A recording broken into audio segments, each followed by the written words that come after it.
What's up everyone and welcome back to the World History Channel. Today let's get started. 13 Scandalous Facts about Wallis Simpson, the woman who seduced a king. Wallis Simpson is probably one of the most vilified, fascinating, and misunderstood of all the scandalous women in history.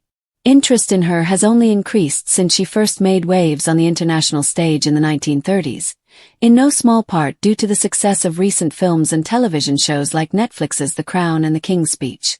Simpson has been portrayed as a victim, a romantic heroine, a fashion icon, and even as a seductress and a Nazi spy by various individuals.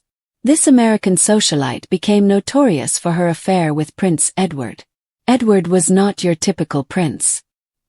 He was King George V's eldest son and heir, so he was the next in line to the throne of the United Kingdom. His obsession with Simpson did not lessen when he became King Edward VIII in 1936. He was so besotted with her that he actually went through the trouble of abdicating the throne so that he could marry her. Known as the Duke and Duchess of Windsor after Edward's abdication, the couple captured the public's imagination. The public saw their love affair as a storybook fantasy, and the couple became the poster children of romance, winning out over duty and defying the contempt of the government. Wallis Simpson's motives and even some details about her private life are not universally agreed upon. But there are enough tantalizing, fascinating facts about this woman to keep historians intrigued. She grew up on the fringes of high society. The woman who would become Wallis Simpson was born Bessie Wallace Warfield in 1896. She began her life in scandal because her parents had only been married for 7 months when she was born.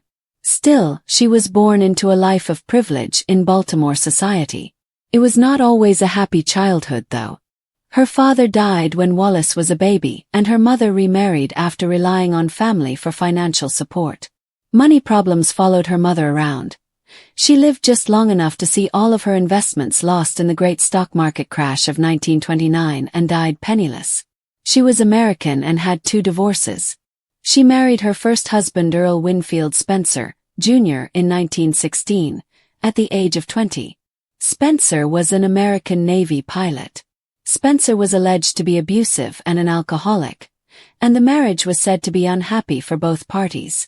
She had an affair with an Argentine diplomat by the time they finally got divorced, despite their numerous splits and reunions. Her second husband, Ernest Aldrich Simpson, was a wealthy Anglo-American shipping executive. Simpson introduced his wife to British society because he was a naturalized British citizen and had given up his American citizenship after graduating from Harvard. The marriage ended in divorce in 1937. There may or may not be a dossier of all her scandalous behavior in China. While married to her first husband, Simpson, then Mrs. Spencer, traveled in China for a year while her husband was stationed in Asia. While there, some claim she had a grand old time. There are those who assert that there is a covert China dossier that allegedly documents a wide range of indiscretions in China, such as a woman's sexual education at a Chinese brothel, an affair with Benito Mussolini's future son-in-law, and a botched abortion that left her infertile. Most historians dismiss this China dossier, however, and point to it as evidence of a slander campaign against Simpson. She met the Prince of Wales for the first time through a friend who was also his mistress. As the newly remarried Simpson navigated her way through British society, she relied on a network of American expats, including Thelma, Lady Furness, who happened to be the current mistress of the Prince of Wales, the future Edward VIII. In fact, it was Furness who first introduced Simpson to the future king in January 1931. Simpson and the prince did not fall in love right away, despite the fact that it might have been love at first sight. Though he hosted parties in Simpson's honor, as he did for most of his friends, the prince and Simpson were simply friends. It was not until January 1934 at the earliest when Simpson supplanted her friend as the prince's mistress. Edward was more interested in Simpson than his royal duties. Edward fell fast and hard for Wallis Simpson. She was so adept at flirting that her ex-sister-in-law remarked, "She could no more keep from flirting than breathing." By all accounts, Edward was smitten, so smitten that he seemed to spend less time on his princely duties. He spent lavishly on Simpson and took her on vacations abroad, acting more like a globetrotter than a duty-minded royal. Critics accused her of dominating Edward. Criticism of the prince's relationship came quickly. Members close to the royal family claimed that Simpson's strong and direct personality was transforming Edward into her personal slave, and that he followed her around like a dog. It was entirely inappropriate for a woman, they claimed, to control a man so totally. Indeed, most people assumed what Edward liked best about Simpson was that she could be domineering. This assessment is contested by some biographers, who offer a more psychological perspective on the relationship between Simpson and Edward.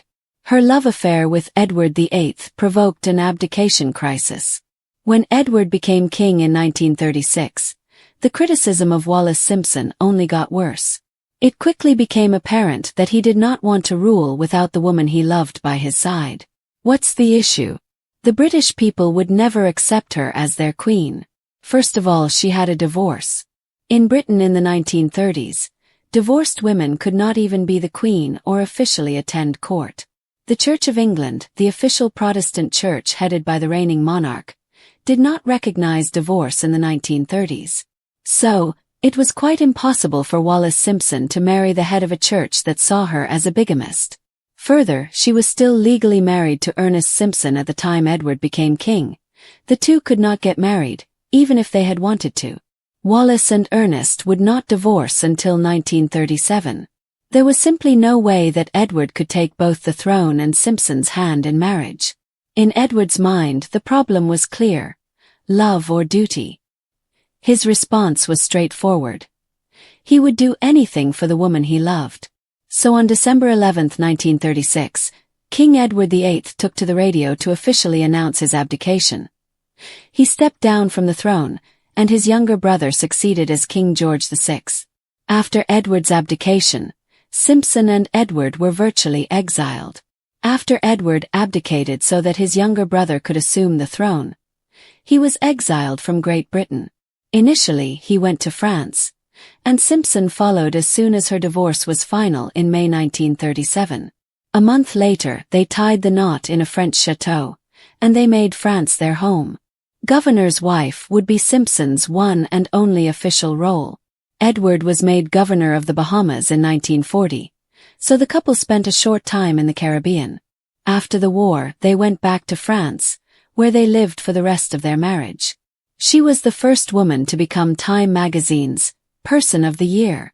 Time magazine named a woman Woman of the Year or Man of the Year in 1936, something it had never done before. The annual feature is now known as Person of the Year. That honor naturally went to Wallis Simpson, the divorced American socialite who dominated headlines on both sides of the Atlantic and captivated a king so much that he gave up the throne for her. It's true that Simpson's selection sparked controversy, but it nonetheless speaks to the public's fascination with Simpson and the fact that she was a badass trailblazer, for better or for worse. Some suspected her of being a Nazi sympathizer. Not only did the British government disapprove of Simpson because she was a woman who had been divorced, but they also feared that she had inappropriate ties to the Nazi regime in Germany, which was becoming increasingly troubling. Rumors circulated that, while she was a mainstay in Edward's bed, she was also engaging in an affair with Nazi official Joachim von Ribbentrop while he had been ambassador to Britain in 1936. She was even said to have received 17 carnations from von Ribbentrop, one for each time they had sex. So damning were these allegations that the FBI actually opened an investigation to determine if Simpson had supplied von Ribbentrop or any other Nazis with secret information. Even though there is no doubt that a career as a Nazi spy is untrue, Simpson's 1937 trip to Germany with Edward probably did not help matters, especially when they met Adolf Hitler. She became the black sheep of the royal family. Edward kept in touch with members while